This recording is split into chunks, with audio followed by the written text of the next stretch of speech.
Miami Dolphins football player Richie Incognito is currently suspended from his NFL team. Another teammate, Jonathan Martin, walked away from football, saying the bullying from Incognito had gotten out of control. The NFL is now investigating Incognito for workplace misconduct. Many wonder how this adult bullying happens. Today we are joined by Gabriella van Rij, a bullying prevention expert. Her first book, With All My Might, deals with topics of bullying, racism, and intolerance. Her second book, for younger readers, is called I Can Find My Might. Good morning, Gabriella. Good morning. Thank you for having me. Well, it's good to have you here. I guess we were talking about Richie Incognito and Jonathan Martin, so I guess I'll start there. And it's kind of, you have two camps with this whole thing. A lot of people saying that there's no room for it in the workplace, and that still have that culture of the NFL where people say you got to be tough enough. Is there any middle ground there? Who's right, who's wrong in that whole debate? Well, I really believe that, first of all, for everyone out there, we look up to the NFL players. So it's not nice to hear that there's bullying in the NFL. That's quite disappointing. I don't believe that most of the things that I read online, meaning the racial slurs, the text messaging, are acceptable at all. I think we really have dropped the ball on human kindness with that one, because when the younger generation actually reads what the NFL players text to each other, that's quite something, no? Yeah, sure thing, but there is that other side too, where where it's to a lesser degree than what you're seeing in this case, where there's initiation and there's hazing. At what point does it get to be too much? Hazing is a ritual to me, and hazing is something that we can understand as an adult. But hazing only takes a short period of time, and then we know we're done. And this sounds like it wasn't a short period of time. It was over several weeks, several months, and I think that turns into bullying often.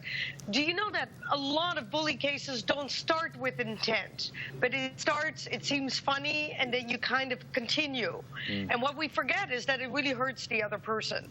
So at the one hand, I'm proud that Jonathan Martin stood up, because it can't be easy to have stood up for that. Well, even in the non-football workplace, you describe a scenario, and I'm wondering how you figure this out, where someone feels they're being bullied, but the person doing the bullying, they don't think they're bullying anyone. So what is that line that helps both parties understand where the borders are?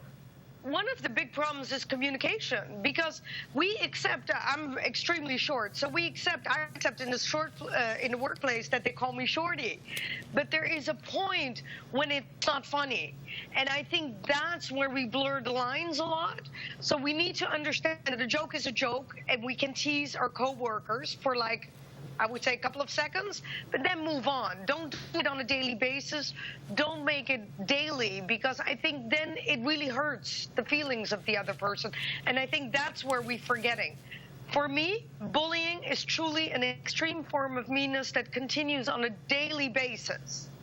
And the person gets isolated. And that's what true bullying is about. So if Jonathan Martin or other people out there in the workforce feel truly isolated, it's time to speak up.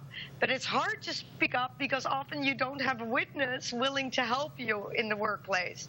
And it's hard to speak up because sometimes the bully is your boss. 80% often are bosses. So what is your responsibility? Say you feel that you're getting a bum rap on it. Do you have a responsibility to say, you know what, I'm short and I'm fine with the first 4 jokes, but I need you to stop on that? In that, where there's a lot of responsibility also for the person who's feeling offended to just express themselves and say, hey, listen, I'm not fine with that, instead of going to HR or whatever it is. I agree totally with you. I go around in schools and I teach the younger kids and college students that you have to own your uniqueness. So if I'm short, brown with black curly hair, I have to own it up to it, because obviously it is so. But believe it or not, it's quite a novel idea. Most people do not want to own up their uniqueness. So the bullying continues on a regular basis, because nobody says, hey, I'm short, I'm fat, so be it. We don't say that. But I'm trying to teach children to actually communicate and say that, because it's okay. Yeah. And for adults, how is it different? Children, we tell you, stand up for yourself and do this. Is it the exact same thing? Do you aside from just saying, what if they're not going to listen? You know, if someone's not going to listen when you say, quit calling me short, you know, chances are they're not going to listen to you. I think for the adults, often it's stuff that we still haven't dealt with. I mean, it took me 40 years to realize that I was truly short. You know, I mean, there are things you just don't want to admit about yourself. And so you get hit over and over again because you don't go there. You feel like you're not okay. You feel like you're not good enough. And if you feel like you're not good enough, it is so easy to be prey to bullying. But so standing up for yourself starts really early. But believe it or not, we don't do it in the workplace because we always think our jobs are on the line. All right, Gabriella, thank you for joining us. Her latest book is called I Can Find My Mic. Gabriella van Rij, thank you for joining us. Time now is 9:18. Coming up, 10.